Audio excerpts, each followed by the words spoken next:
Hey everyone, welcome back to my channel. If you're new here, my name is Krista and this is KB Books.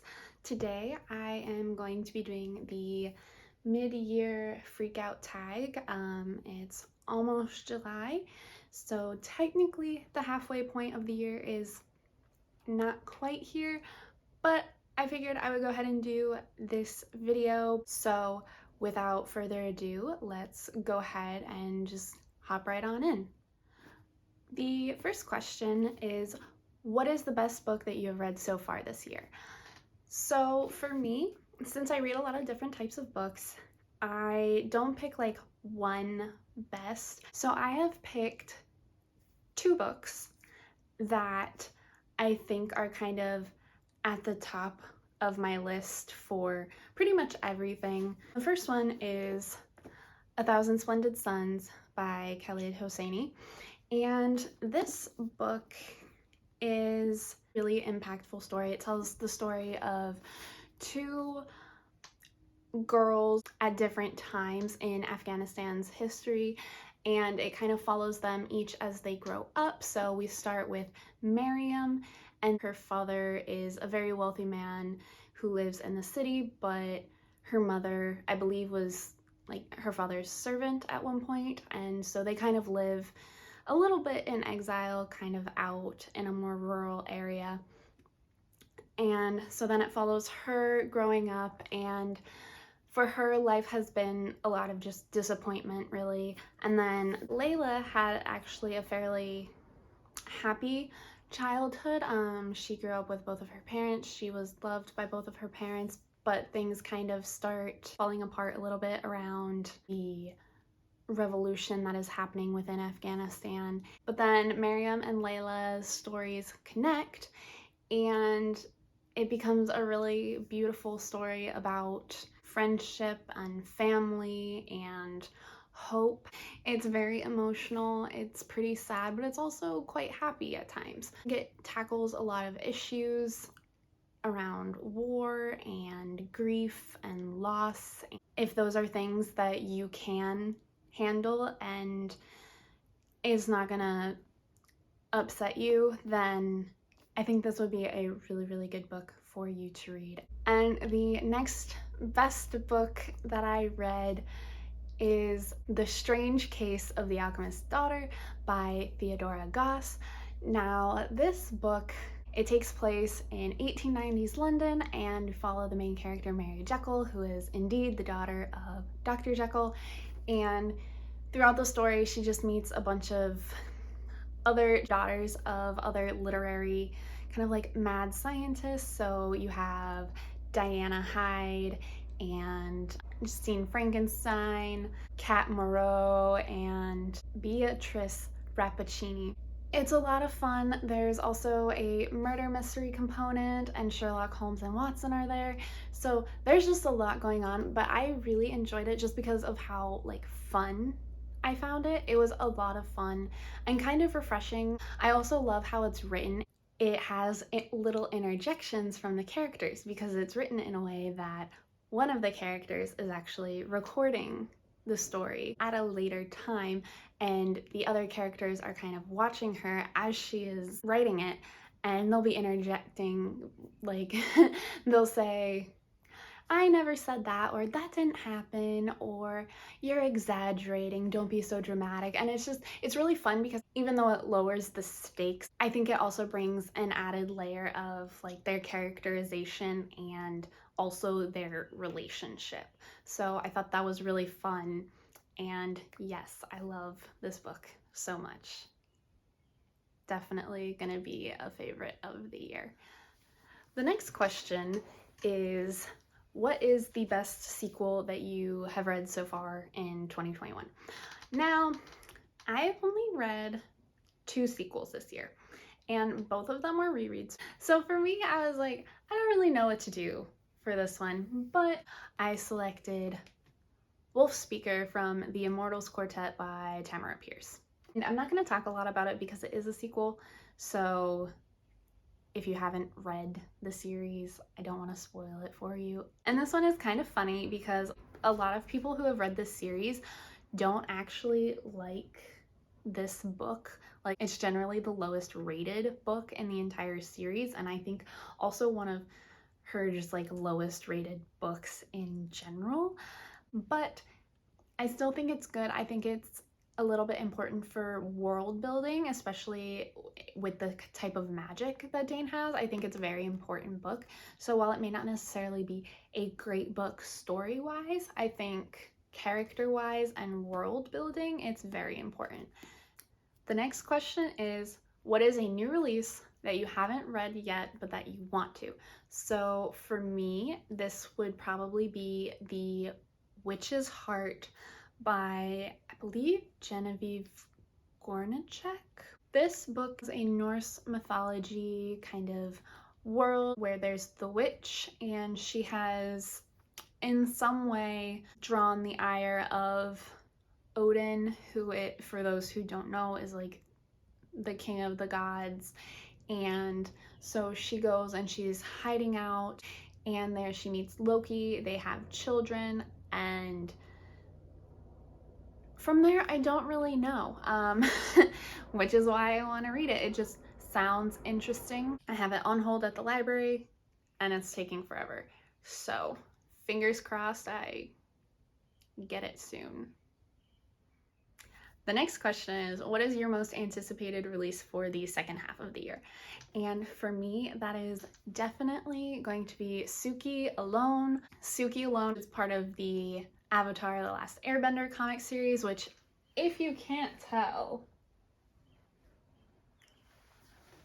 we love Avatar in this house. So I'm very excited for that one because Suki is one of my favorite characters of the series. So I'm very excited to see her story during the series and kind of get to know what it was like for her while she was on the Boiling Rock.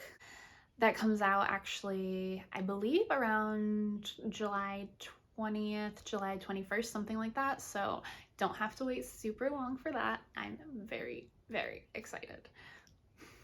The next question is, what was the biggest disappointment so far?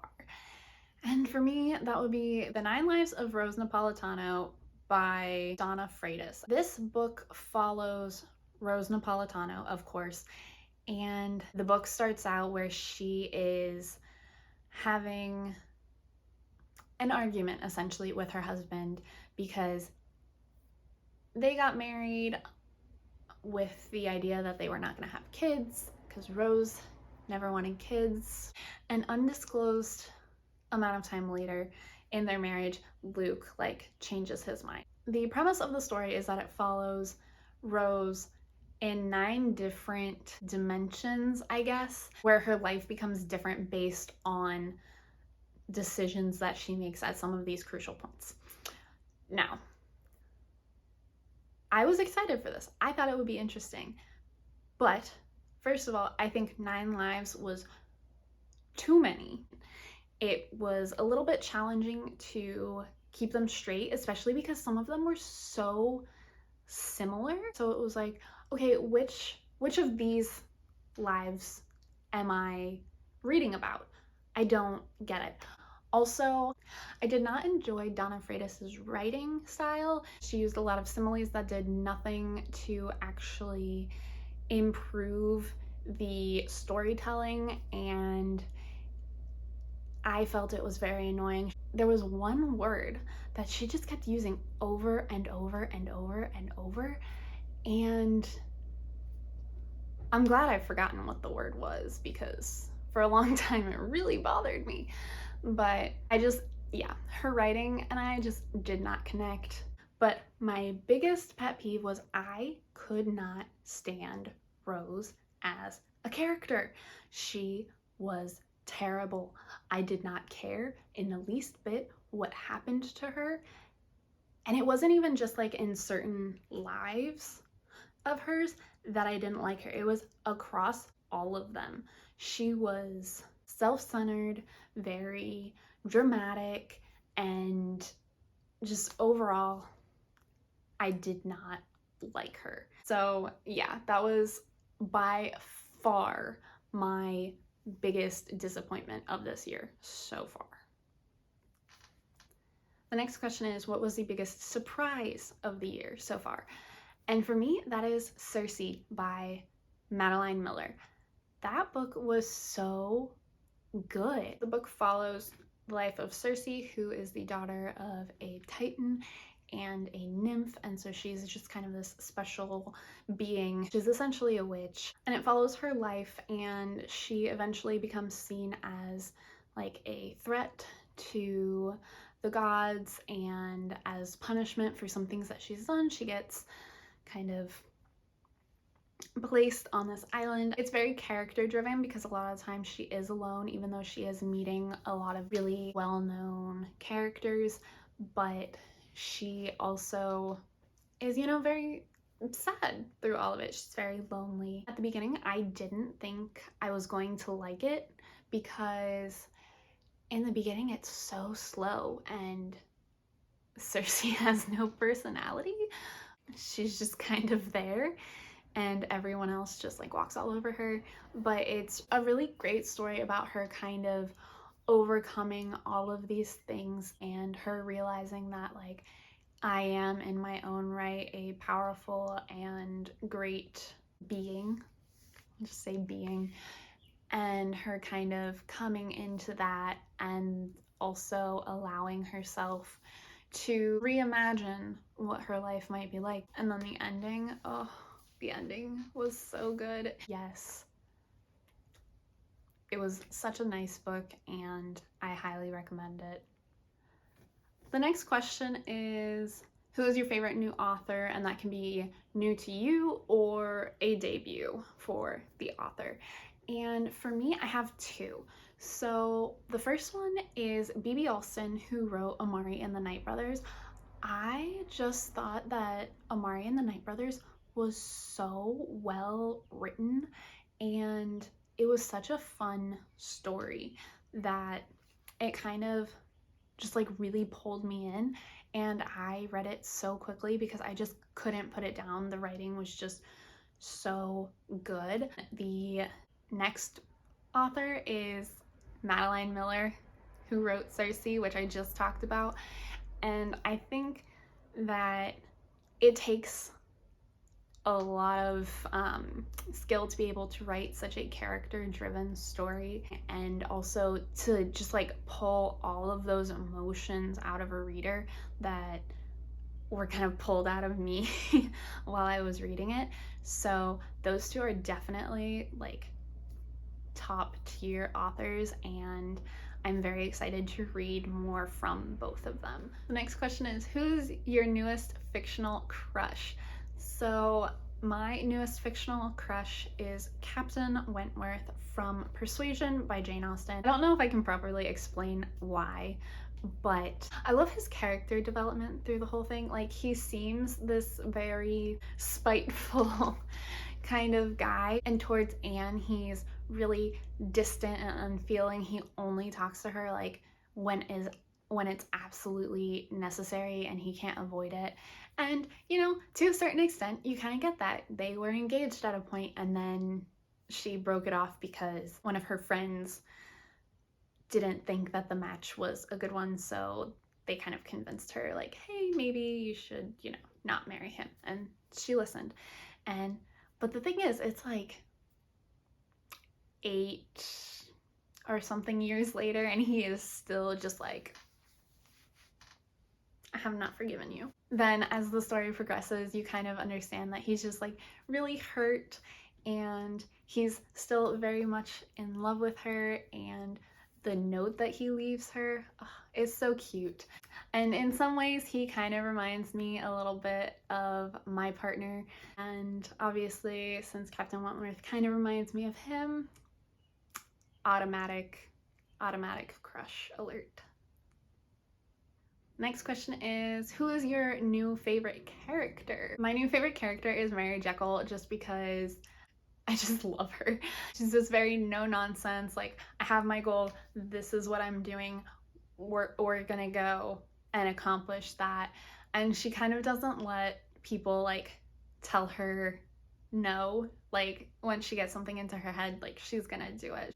but also you see her throughout the book kind of like warming up and becoming almost motherly to the other characters in the book. It very much makes use of the found family trope, which I love, but also Mary kind of takes on the role of like just parent, I guess, of all of them. She brings them into her house and is like, yes, we're gonna take care of you. And it's just, I don't know, I love that character development from Mary. Like, yes, Mary, I see you and I respect you. The next question is, what is a book that made you cry?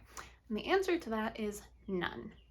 I don't really cry, but a book that made me feel a lot of emotions was The Black Flamingo by Dean Atta. It was just full of a lot of like real and very raw emotions. It's not anything that I have experienced, obviously. So there are things that I would never understand, but I think the way it was expressed was just so compelling, and it just made me at times sad, but also happy, and sometimes both, which I think was incredible, particularly because it's written in verse. The fact that I could feel all of those things reading poetry shows how wonderful Dean Atta's writing is. It made me feel a lot of things, and I still think about it. I think about it a lot, and you should read it. You should read it. Next question is, what is a book that made you happy? That would be Amari and the Night Brothers. It's about Amari. She's going to find her brother who's been missing for something like 6 months, and he has been nominated by her brother to go to this camp that he went to, that she's convinced that it's part of his disappearance. And so she goes and she learns all of this stuff, and it's so good. Yeah, I recommend it for pretty much everyone. It's such a good book, and I had such a fun time reading it, and Amari is such a great main character. I love her. She is fabulous. The next question is, what is the most beautiful book that you have bought or received so far this year?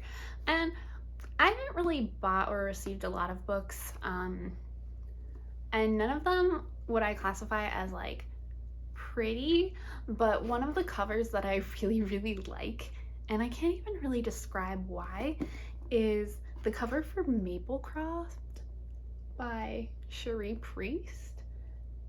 And I don't know, I love purple, so the like purple background and color scheme on this just automatically gets me. But then also the well-dressed, well-groomed woman just holding a bloody axe and kind of staring off, like, I don't know, she just, it speaks to me. And that's the best way that I can put it. I just like this cover. It's not necessarily pretty, but I like it a lot. Finally, the last question is, what books do you need to read by the end of the year? I'm a mood reader, and I don't really do TBRs, so I don't really have any books that I'm like, you need to read these by the end of the year. So I guess the only things that I have for that really are the books that I am currently reading. The books that I am currently reading are The Strange Case of Dr. Jekyll and Mr. Hyde, which, after reading The Strange Case of the Alchemist's Daughter, I figured I should probably read the original because I never did. I've been reading it for way too long already. Anyways, the other book that I'm currently reading is Dying of Whiteness by, I believe, John M. Metzl. It's kind of dense. It's taking me a while to get through it, but I am almost finished, so I guess we can check that one off the list as far as books I need to finish, or books I need to read by the end of the year. That's really everything that I've got. So Thank you for watching my video. If you liked it, give it a thumbs up, hit the subscribe button, and I will see you in my next video. Bye!